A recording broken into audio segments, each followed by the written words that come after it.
Hi, I'm Andrew Dubber. I'm the director of Music Tech Fest, and this is the MTF podcast. Now, this month is the 50th anniversary of the Apollo 13 mission.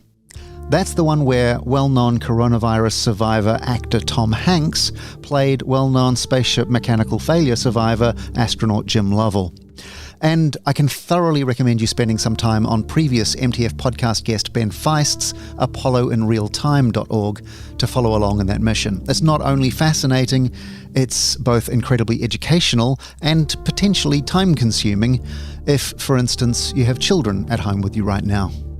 And if you did hear that episode with Ben that came out a month or so back, you'll remember that a lot of the archival material that Ben discovered and restored was used in a fantastic documentary feature film that came out last year called Apollo 11.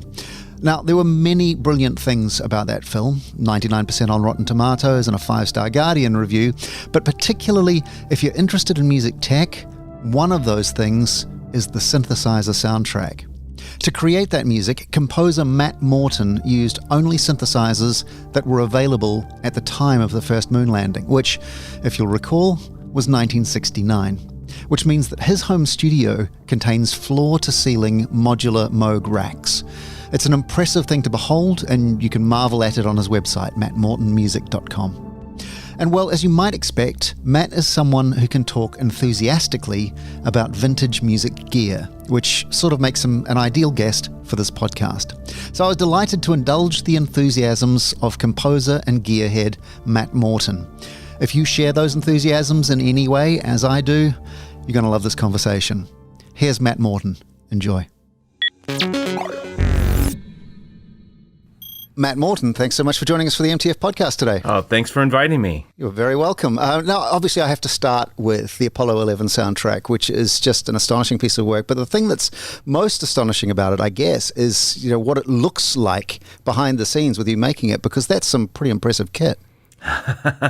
Yeah, I went a little, some would say overboard. I would say, I could have bought a few more things, but yeah, all of that kind of flew naturally out of the project itself, though. It wasn't just me trying to come up with excuses to buy rare gear and rationalize it to my wife or anything. Well, just explain what it is you bought and used on the soundtrack for the people who haven't heard it or maybe haven't seen. Sure. Well, it might help us to go backwards just a hair to kind of understand how we got to Apollo 11 as a filmmaking team. And that will kind of inform why I kind of made the decisions I did gear-wise. Right, because this was not your first space movie. No. So we did a short film called The Last Steps about Apollo 17, which was the final Apollo mission, or in other words, the last time that we ever stepped foot on the moon back in December of 1972. That was done as a short film. We did a 30-minute version for film festivals and a 20-minute version for online. You can still see that. I believe they might have renamed it something like NASA's Last Trip to the Moon or something like that. But it was called The Last Steps. And that was done in conjunction with CNN Films and their documentary website called Great Big Story. And so that, just like Apollo 11, was an all-archival film, meaning that all that you see and hear as far as film, all the visuals and all of the voices and everything was actually from the time of the mission. So there were no talking head interviews with 90-year-old astronauts trying to recall the events of 50 years ago. There was nothing new filmed for it. So for that score, I kind of let myself use any instrument that I wanted to. I didn't limit my palette. I just kind of went for it.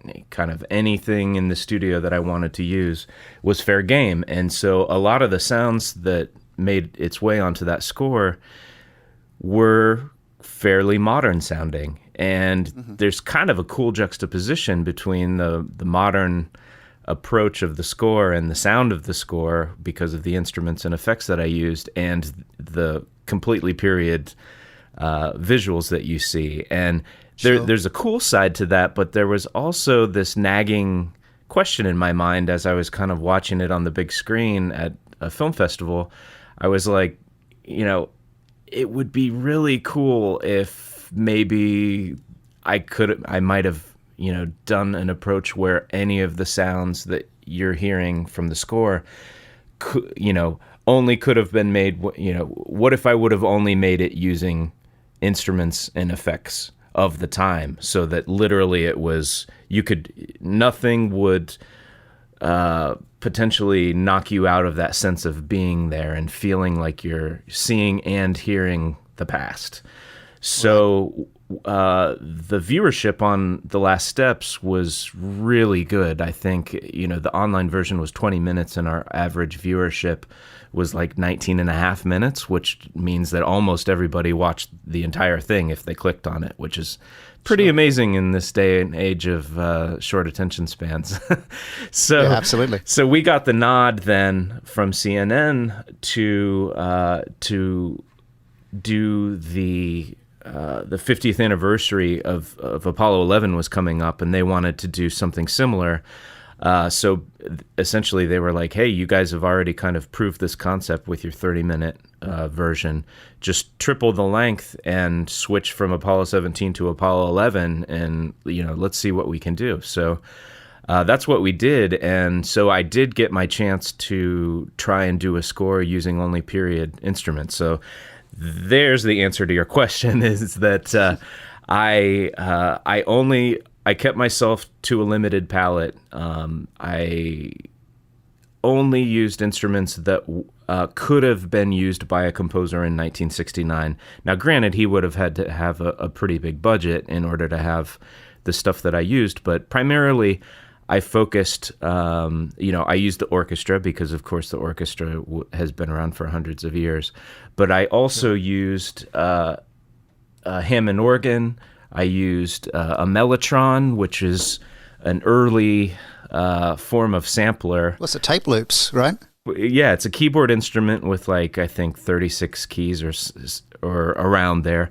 And each key on the piano would trigger an 8-second tape loop. So it was literally, magnetic tape that was read by, there were that many tape players in the thing, and it would be a recording of whatever instrument that was.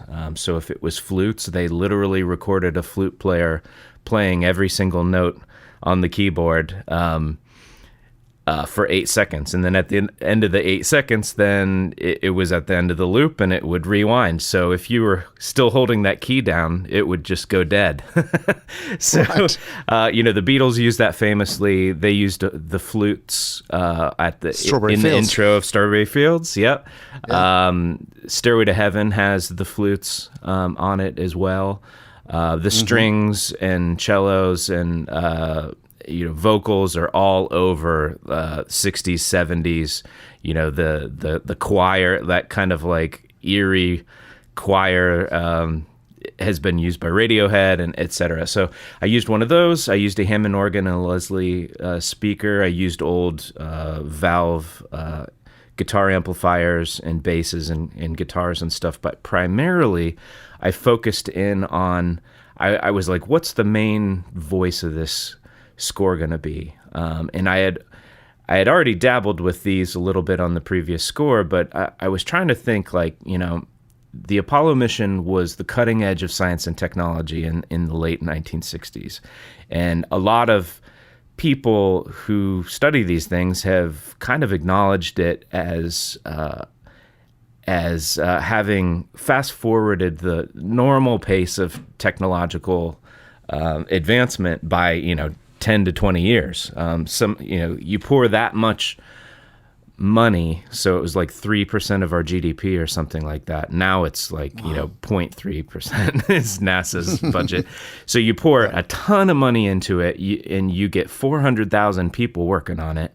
And, lo and behold, we came up with a bunch of really cool stuff, especially computers, that technology and all sorts of things that we don't have time to talk about. But anyway, I was trying to look, was there an equivalent thing in the music technology world? So, throughout history, innovations in instrument building or the creation of new instruments, or just refinements of old instruments have led to,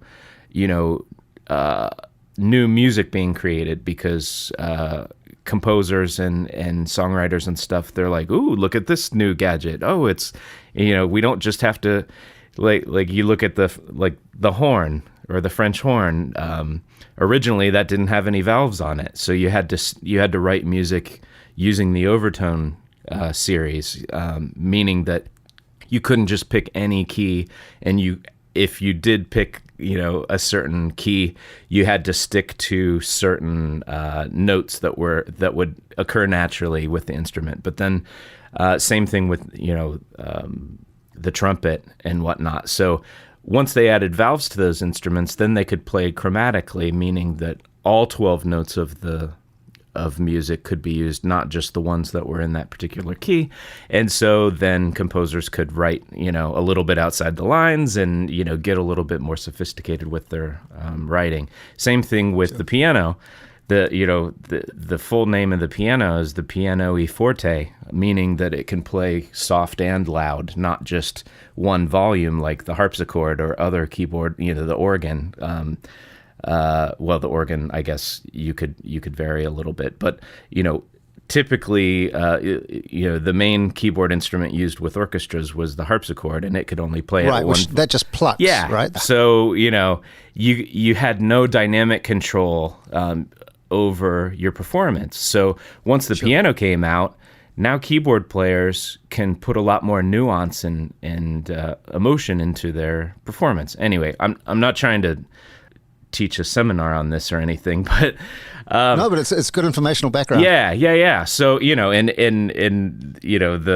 advances kept going. So like Beethoven in the 1800s kept pressuring piano makers to, he wanted louder, more powerful, lower notes and more volume so that the keyboard could become more and more a dominant force. So I was looking for something like that. What was going on in the 60s? What music technology was happening then that I could harness and kind of use as an analog to the technological advances going on screen through the space program?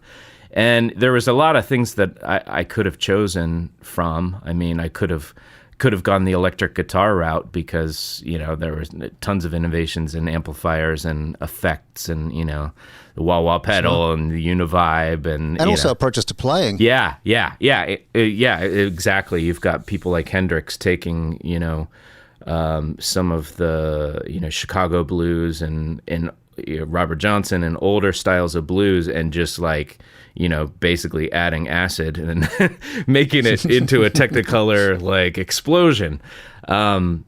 But what I wanted to focus on and there were a few reasons for this, aesthetic and, academic, but I focused on synthesizers. For one, the modular synthesizer started to be developed in 63, 64, independently on both coasts of America by Bob Moog in New York and Don Buchla over in San Francisco. And both of them were, right around the same time. They each kind of had certain strengths. No one disputes the fact that both of them were very innovative and both... entirely independently? Yeah. Yep. Wow. Yep. So Bob had even from the 50s, he had a mail order theremin company. So if you opened up, like, I forget what magazines he advertised in, maybe Popular Mechanics or, something like that.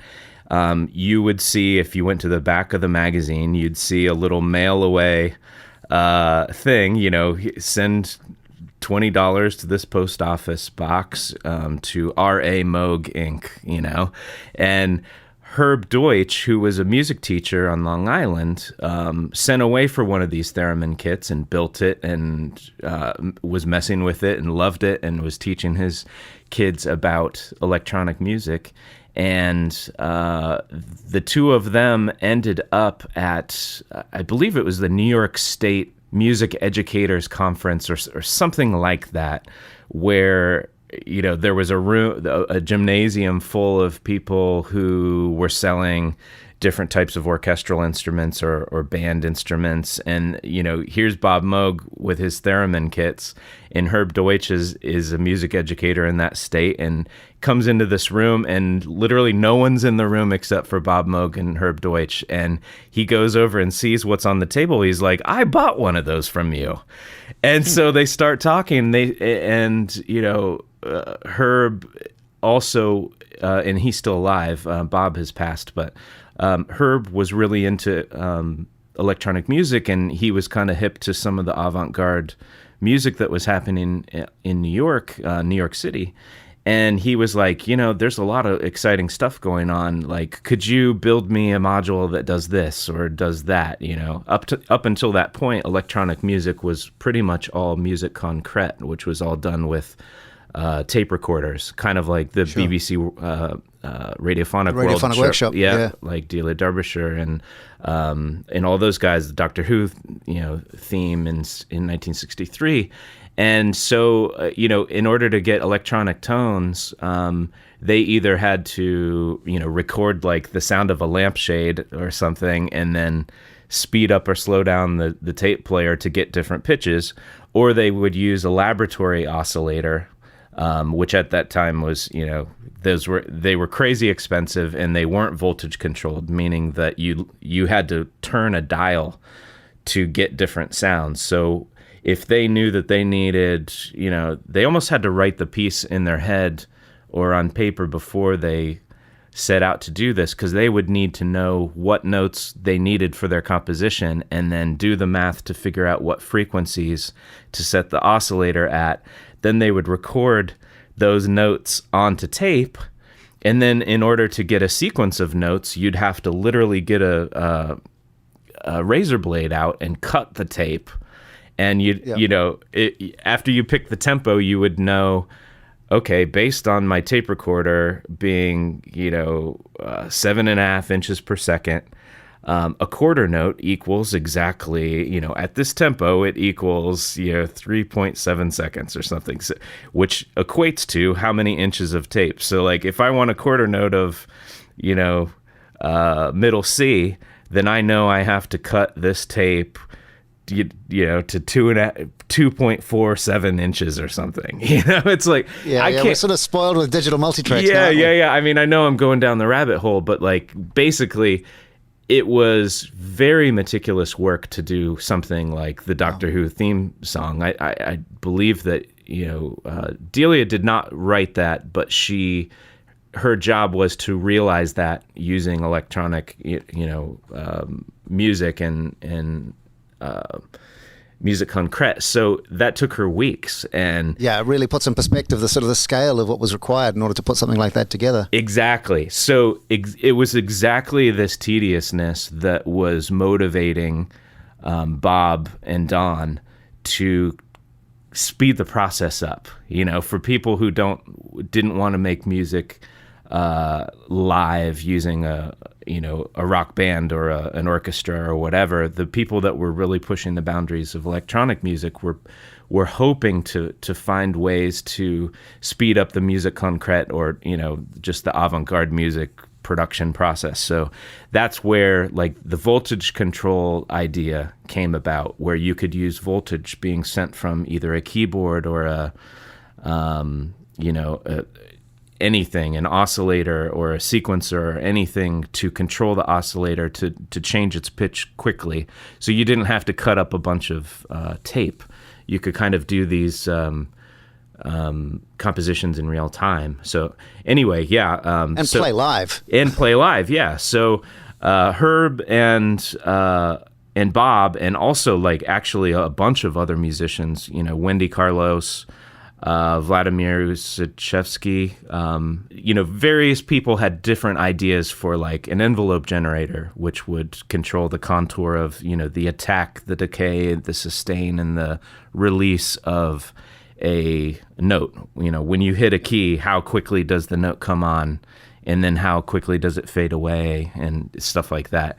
Other people had ideas for like the low pass filter, the very famous like wow kind of sound where you would be filtering away certain frequencies after you make them. And anyway, Bob's approach was he was in touch with a lot of musicians, a lot of successful composers, commercial composers in the ad world in New York City.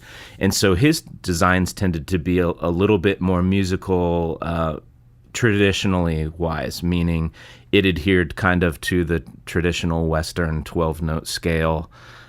It was easier to kind of incorporate along with traditional instruments.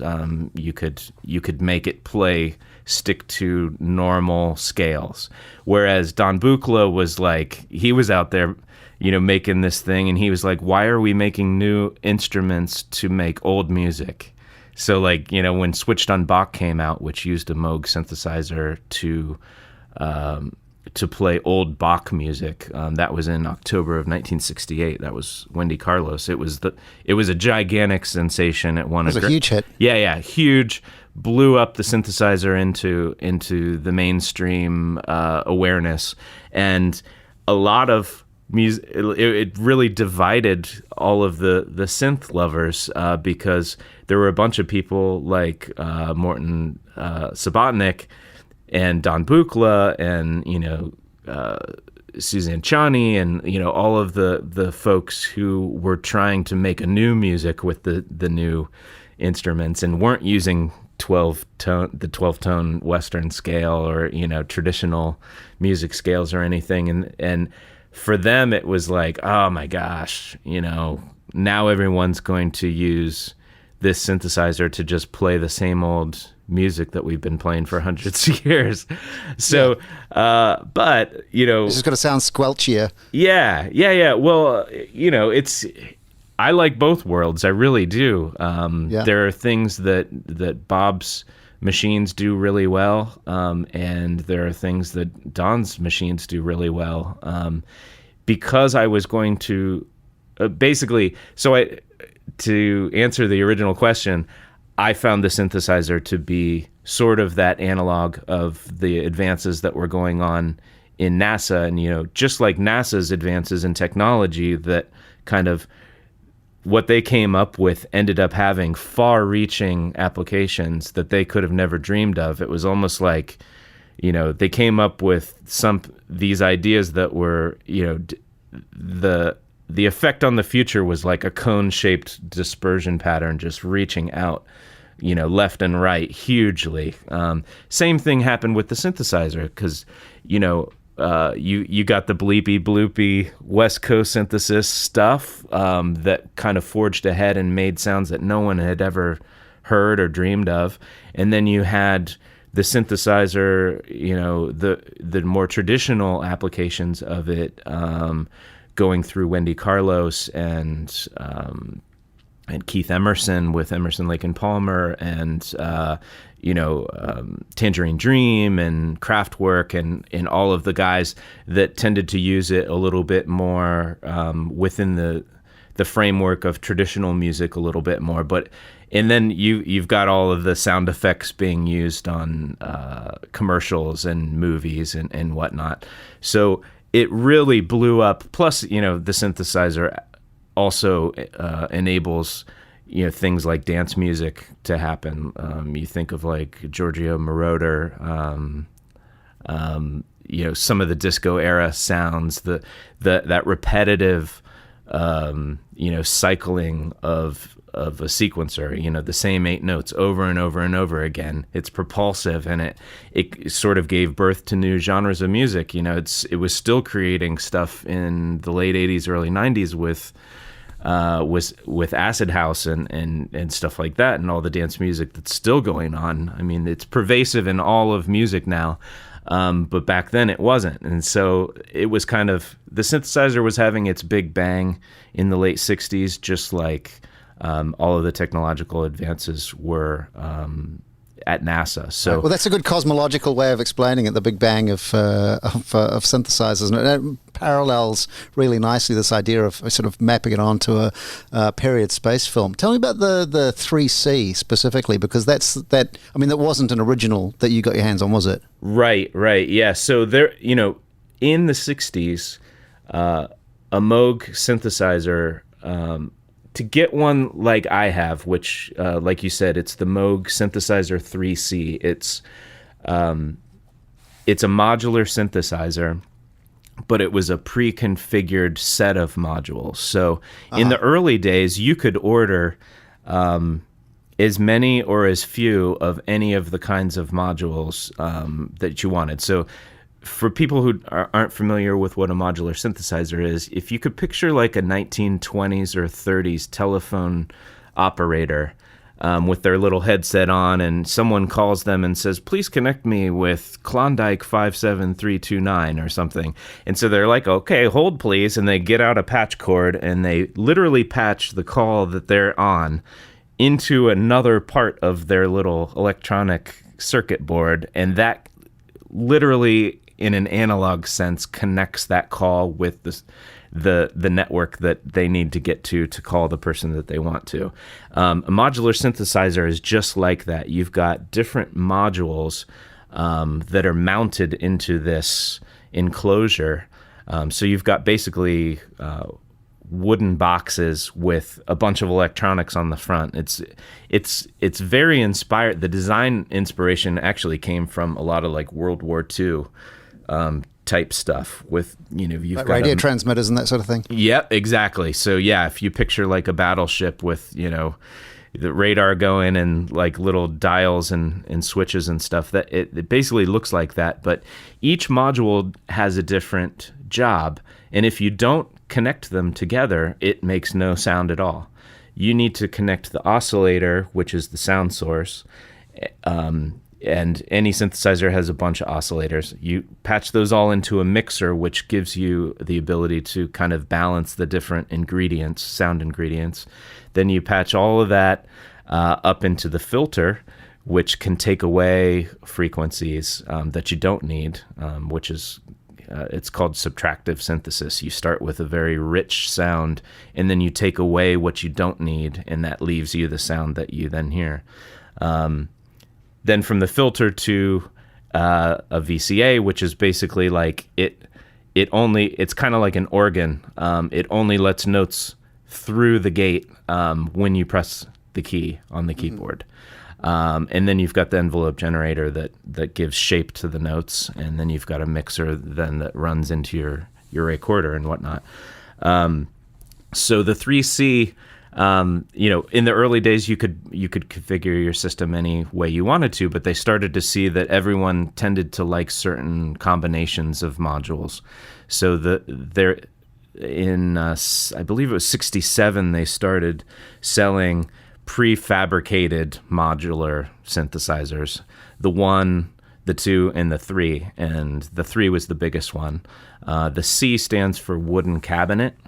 So mine was meant to kind of stay put in a studio. They later made the 3P, which is P for portable, and that came in like black Tolex cases that you could then put you could case it up and you could take it with you to a gig or whatever. What you've got is kind of wall-sized furniture, essentially a bookshelf system with knobs and cables all over the place.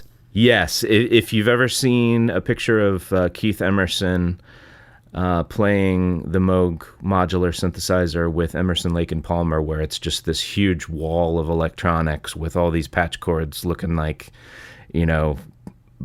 psychedelic like spaghetti. That's what my basement looks like. So how much of the sound generation and sound design and musicianship, to be frank, is about stumbling across sounds by playing with the knobs, and how much of it is like where in the same way as, like, for instance, I guess a cellist, as you also are, I understand, knows where to put your fingers because that's where you put your fingers before when it made the sounds that you liked last time. How much of it's sort of by accident, how much by design when you're creating sounds on the modular synth? I would say that it would vary from cue to cue, or just, from musician to musician. I definitely wrote some music. It totally sprang up from experimentation, so there's something really scary but fun about just wiping out a patch. So if you stumble upon a sound, it's awesome, but like, if you use a software instrument, you can save that preset and come back to it anytime you want within, a split second. It's just like calling up, if you've got Microsoft Word, how you can open up a document, work on it, save the changes, close it, open up a completely different document, and it always brings you right back to the state of the document when you left it last time. Well, yeah. Old analog gear doesn't work that way. And actually... So are you taking photographs of how the setting was when you liked it? I actually found that it would be a little quicker for me to actually just use paper and pencil. I mean, totally old school way. And just when I would stumble upon a sound, I would...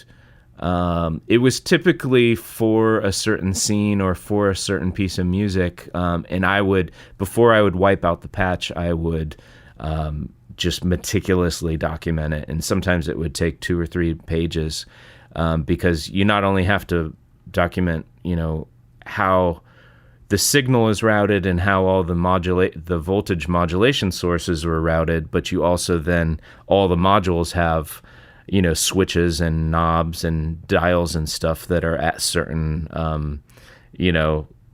spots. So every knob and switch and patch all has to be documented. So yeah, it would take quite some time, but I would kind of, knowing that it would take 20 minutes to wipe out a patch and a half hour to 40 minutes to build a patch up, even if I documented it perfectly. I would try to record, if I was doing a particular scene or a cue, I would try to do it in various different ways, almost like you try to get an actor to do it, like, all right, do it with more energy this time. All right, this time be a little sadder. I would try to get takes of the cue down with some variety, so that if I needed something different from it, if the cut of the film changed, or I decided that this sound was too bright and I wanted a darker one, I would have it without having to, do all the work of reconstructing the patch and re-recording it and all that kind of stuff. Sure. How are you syncing this to pictures? Well, so I recorded everything through the computer. Unfortunately, I would have loved to carry this idea of only using 1969 technology all the way to the bleeding edge, but the way that modern movie making works, you need to be able to be fluid and make changes to the picture was changing up until like 2 days before the Sundance deadline. So I needed to be able to make very small timing changes and all kinds of changes that just would not have been possible if I had to, get a razor blade out and use a reel-to-reel tape recorder like they would have used back then. So I was using a computer. Back in the day, in the 60s, if you wanted to synchronize your synthesizer to a tempo, you would lay down a metronome click onto the tape. So say you had an 8 or a 16 track recorder. Maybe you'd pick, track 16 or track 8 to be kind of your tempo source. Mm-hmm. And so you could then route those steady clicks, you could route those into the synthesizer into a module called a envelope follower. So what that does is that you feed the sound source into there, and every time it hears a sound that goes above a certain threshold of loudness, it not only generates a voltage relative to that volume. So if say your threshold was at negative 30 dB, if a sound source came in at negative 28 dB, it would trigger the envelope follower, but it would only put out a little voltage. Whereas if it came in at negative 10 dB, which is much louder, it would generate a voltage much louder. But at the same time, it would also generate what's called a trigger or a gate signal. And that gate signal could then be used to advance a sequencer by one step. So what a sequencer is, it's the thing that makes repeatable patterns in a synthesizer work. It basically spits out the notes over and over again. It'll have an internal oscillator that'll allow it to run at its own speed based on however you set the knob on the actual unit, or it can be controlled by external gate signals or trigger signals. So essentially, I was sending trigger signals to the synthesizer. It was hearing those trigger signals, and it was advancing the sequencer by one note every time it heard the click coming off of the computer. So you're not using MIDI in any way? No. I didn't use MIDI for any pitches or anything like say there was a melody and I messed up and I hit a C sharp instead of a C. If you were recording in MIDI, you could go back and you could just literally drag that note in the computer and just drag it down and then re-record it to audio and you'd be good. All of the keyboard work, all of the filter sweeps or changes in the synthesizer, those were all done in real time with my hands. I didn't use MIDI for anything, but what I did do, I did use MIDI to control the sequencer on the synth. So instead of recording a metronome down to tape and setting it through the envelope follower, like I explained, that someone in 1969 would do, I could skip that step and just send generic notes at a certain frequency. I sent those to a MIDI to control voltage interface. And so I could cut out the envelope follower and send trigger signals directly to the sequencer. I held myself to the rule of could it have been done? And yes, it could have been done. But in certain situations where if it was just 6 in one hand and half dozen in the other, I opted for the easier route. So I did use MIDI, but not in the way that you traditionally think of MIDI as being able to control every aspect of a synthesizer. So what, apart from the Moog 3C synth and the strings, obviously you've got from the orchestra, what other kit have you got kicking around in there? So one of the main things that I used in the score was what's called a Benson Echo Rec 2. It was, back in the day, the only ways to get echo, which is like, you make a note and then it goes, it's like echo, echo, echo, echo, something like that, was either using a tape echo, which is you would use a tape recorder and you would put it into record mode, but instead of monitoring the sound off of the record head, you would monitor it off of the play head, which would be an inch or inch and a half or whatever further down the tape path. Right. So there would be a sound delay there. You could hear it in like kind of the early days of Sun Records, Elvis Presley, and that John Lennon used it a lot on his voice too, where you get that slap back delay. Sure. So that would use magnetic tape, but in the 60s there was an Italian company called Benson, and they came up with a method of using a rotating drum instead of tape, they would put a magnetic strip around this rotating drum and then use tape heads around it and generate echo that way. And I was made aware of these through Pink Floyd, David Gilmour and Syd Barrett and Roger Waters and those guys. They used these back in the 60s and 70s for a bunch of kind of trippy, sound designy type stuff. Mm-hmm. And there's a company in Derbyshire, specifically in Critch, up in the north of England, called Soundgas Limited. And I came upon them on Instagram, and they restore and modify all sorts of old vintage instruments and effects. And so because the Benson was developed in the 60s and whatnot, it was kind of fair game. And I just saw all these videos that they would make of just, running old drum machines into them and dubbing stuff out and getting, coming up with all these trippy sounds. And I was like, that would be amazing to use on the soundtrack. So I bought a 60s era all valve Benson Echo Rec 2, which was not cheap, but very worth it. So a lot of the sounds of the synthesizer in Apollo 11, I would direct all of the direct sound of the synth to one of the stereo sides. So maybe the right side or the left side of, just that one speaker. And then I would feed that into the Benson. And then Soundgas actually did this modification. I was the first person to ever ask for it, but they gave me a wet-only output of the Benson Echo Rec 2. So normally the output of the unit would give you the original sound plus the echoes added onto it. Right.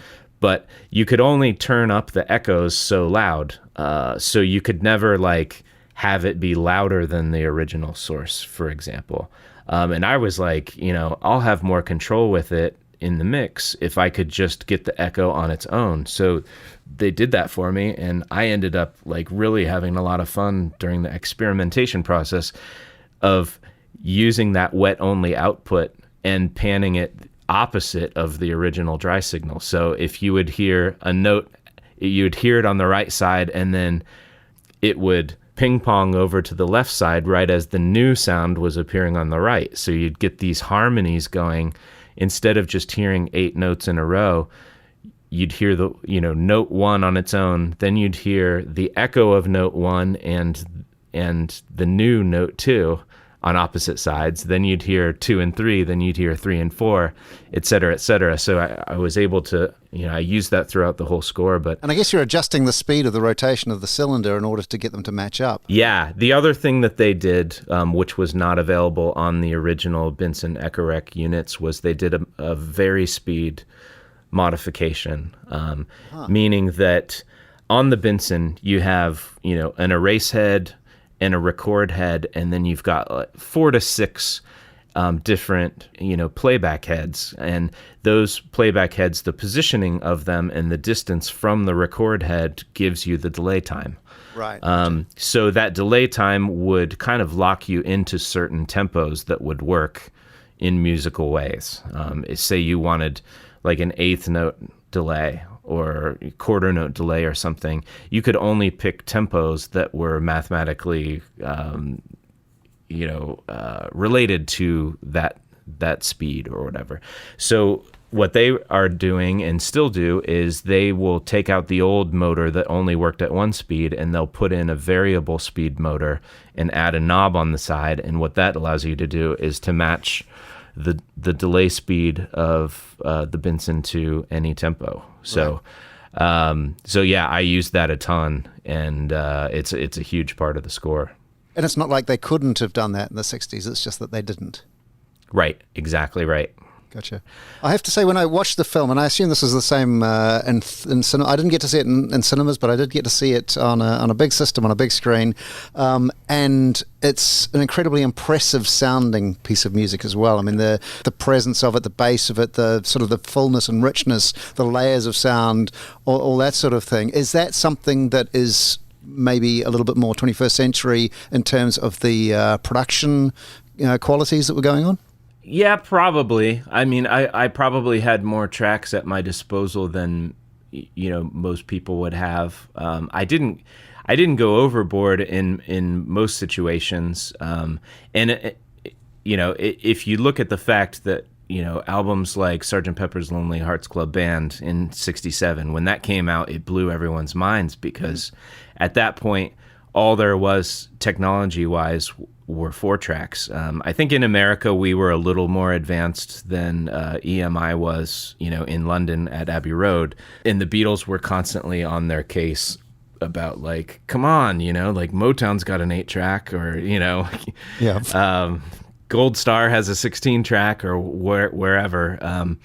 So what they would do is they would record 4 tracks and then they'd live mix those 4 tracks down to 1 track on another 4-track. So they would do what are called reduction mixes. So they'd turn 4 tracks into 1 track, and then they'd erase those original, or start with fresh tape on the original 4-track, and then and then fill up. More. Yeah. So it was possible to have endless tracks back in the day, but you had to make mix decisions much earlier than I needed to. And, obviously, I tried to use period-style mic preamps, tube-style preamps and early solid-state technology as much as I could. But still, the computer is always going to sound more clear than tape. And, the other thing that you battle with reduction mixes and endless bouncing is that in the analog world, you just end up getting more and more hiss and background noise, and the more times you rewind and record and rewind and play and rewind, you're wearing the tape down too. The oxide is actually stripping off of the magnetic tape, so the audio quality probably was much higher with my production than it would have been at the time. But well, I mean, I guess that sort of fits really nicely onto the archival footage that's been restored and sort of maybe digitally enhanced and cleaned up, clarified, and I guess there's that sort of punch to it as well. There you go. Yeah, and really, there's a difference between being just completely anal and sticking to a rule that you set for yourself, and I don't think that's necessary. I wasn't trying to sound like Bernard Herrmann got a Moog synthesizer and did a score back then and make it sound like someone who'd only heard music up until 1969 tried to make a 1969 sounding score. Well, that raises a really interesting question, because one of the things that had me wondering is, to what extent is this Matt Morton doing 1969 music, and to what extent is this is what Matt Morton music sounds like? Right. Well, my main thing was use a period palette, but let myself be me. Sure. Let myself write music the way that I want to hear it. But because I'm using these old tools, it will have a certain sound that will hopefully kind of bridge the gap between then and now. I think if I would have written it like a composer, if you even just go back to scores recorded in the 90s, they sound kind of foreign to a modern ear. I would argue that a lot of, scoring style changes. It changes more slowly than pop music, but it definitely, if you go back and listen to old comedy routines in the 70s, some of them just, the jokes don't land anymore. For sure.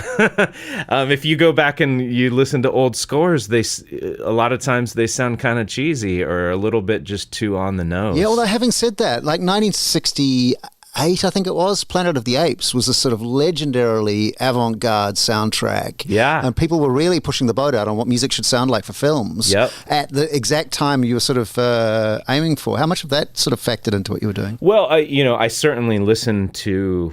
my approach to scoring is very much like a method actor. I mean, I watched every NASA documentary I could multiple times, every, narrative recounting of the Apollo mission. I read as many books as I could, not just on the Apollo program, but also about music at the time. I watched other period films, etc., and I built up playlists in iTunes and Spotify of music of the time, different palette ideas that I could maybe be inspired by, and that kind of stuff. And if we wanted it to sound exactly like 1969, then maybe we should have just licensed tracks from back then, because it's impossible to remove the last 50 years of music history from my brain. Like, I was born in 77, so what do I know about like what it felt like to be in 69? Right. But at the same time, you've got an audience in the theater who also were not around at the time of the Apollo mission either, or at least not functionally. Right. But they want to experience this, but in order to communicate with them and tell the story in a way that they can feel it as a modern person, I felt like I needed to score it in a modern way. What is the sound of Matt Morton's music? What sort of sounds authentically you? I don't know. I mean, it's different every day, and that's kind of why I'm a composer. I mean, I have been in bands where you have to kind of shoehorn any idea that you come up with into the genre that your audience expects to hear or wants to hear.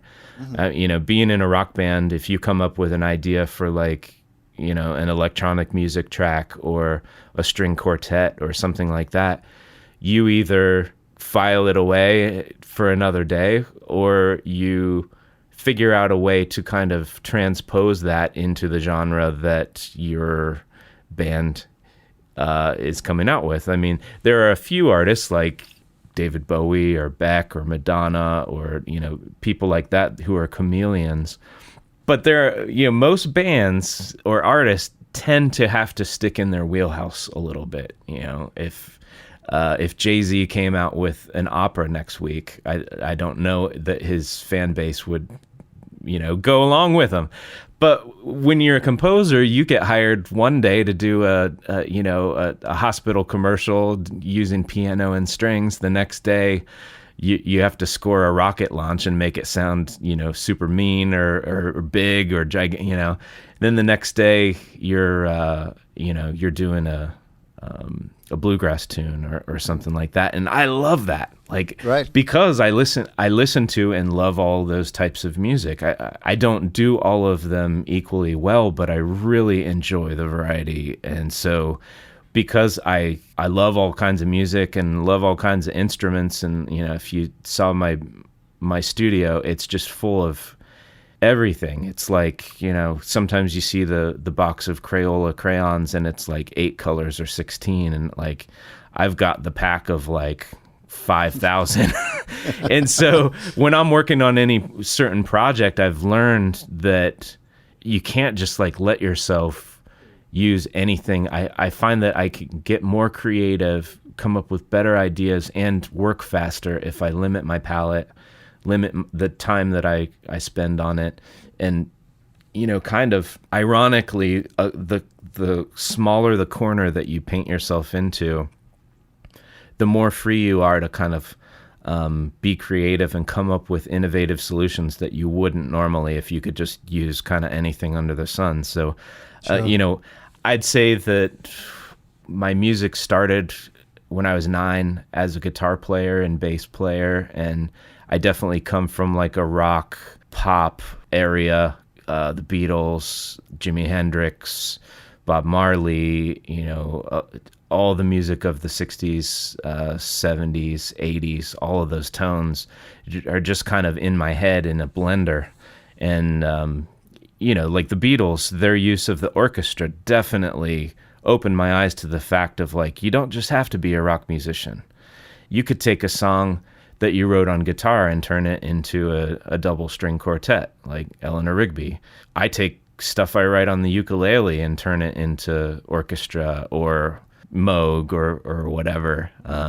In a band, you have to filter all this stuff through your bandmates. In filmmaking, you have to filter it all through the story you're trying to tell and the collective vision of all of the filmmakers that you're working with.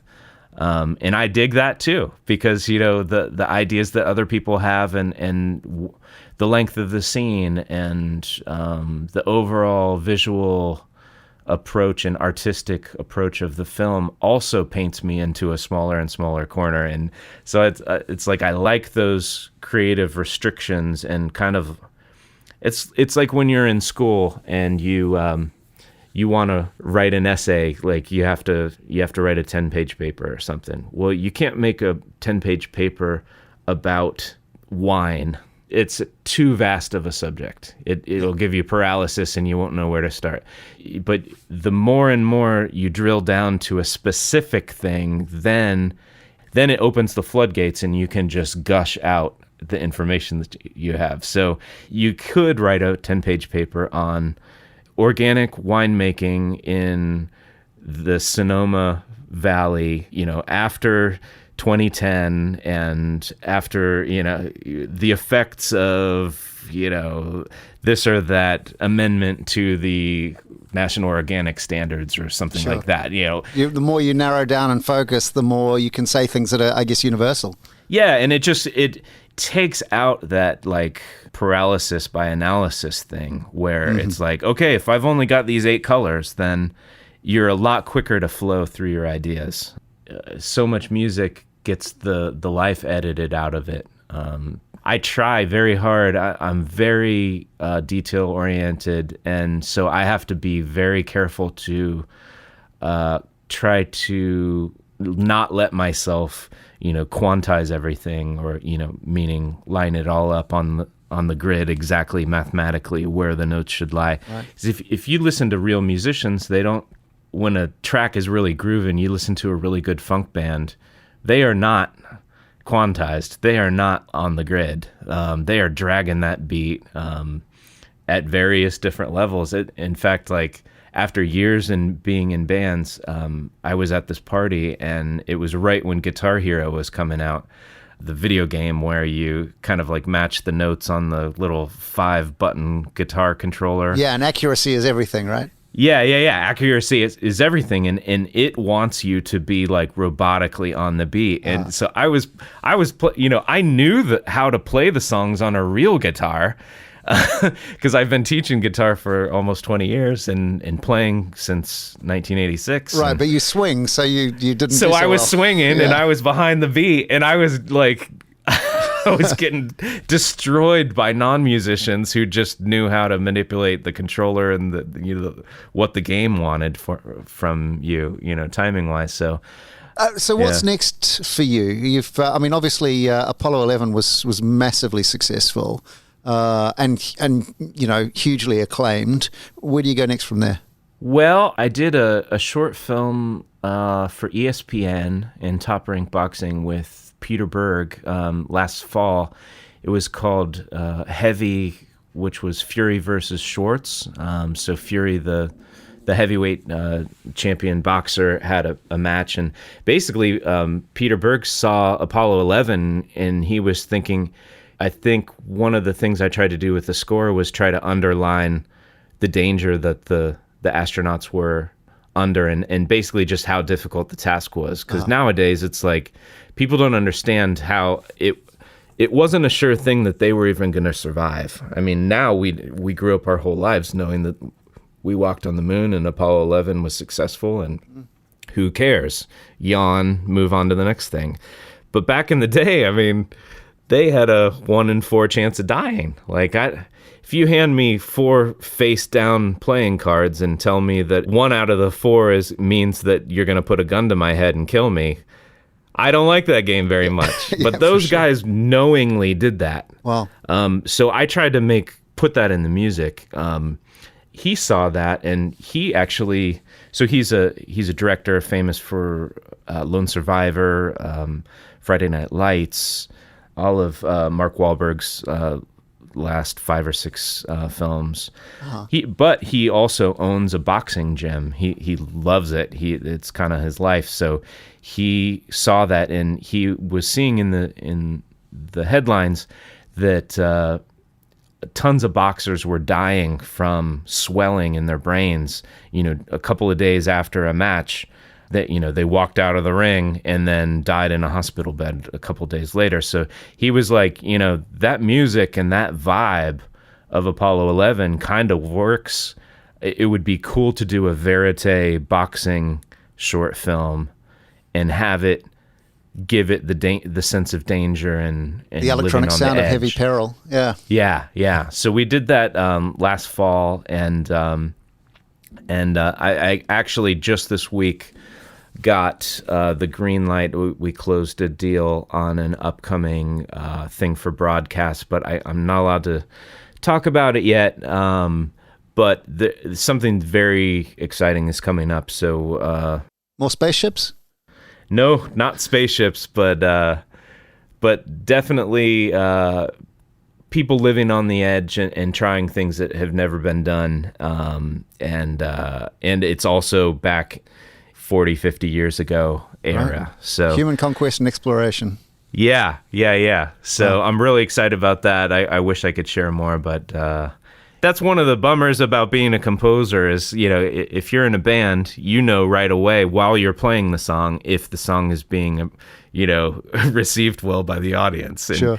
If you play a great show, you end your set, you put your guitar down and you go to the bar to get a drink, and somebody comes up and is like, "Oh my God, amazing!" And it's like you get instant feedback and gratification. Sure. If you're a composer, you might have the composing day of your whole career and just nail it and just, do the best cue ever. And no one will know for 6 to 12 months. And even then, they might see it in the theater and be like, wow, that music's awesome. But never, that compliment never makes its way back to you. Sure. So, well, the good news is you can still go to the bar. That part of it still works. That's right. Right. Well, there's always the bar. Yeah. Matt, it seems like a good place to leave it. Thanks so much for your time today. I really appreciate it. Oh, man, thanks for having me. It's really fun. I could talk about this stuff for hours. So brilliant.